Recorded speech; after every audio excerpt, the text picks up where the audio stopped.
तुम्ही बोला तसंच बोला. तुमचा व्हिडिओ बनवायचा होता. चिकन घरमध्ये आलं. काय नाव सांगितलं? तुषार खापरे. तुषार खापरे यांनी कॉल केला होता आम्हाला. बरेच आता आम्ही मोजले नाहीत, असेच अंदाजे टाकलेले आहेत. मला वाटतं 25-25च्या वरच पिल्लं आहेत. नंतर आम्ही त्याचं काउंटिंग करून डिटेल्स देणार आहोत. नंतर आता पाण्याच्या ठिकाणी त्यांना त्याच्या हॅबिटच्या जवळपास आम्ही त्यांना रेस्क्यू करणार आपल्या कल्याण फॉरेस्टला दाखवून.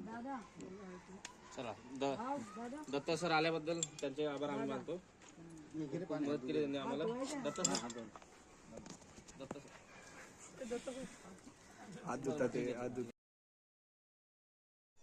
सर आपले कुठे आहेत?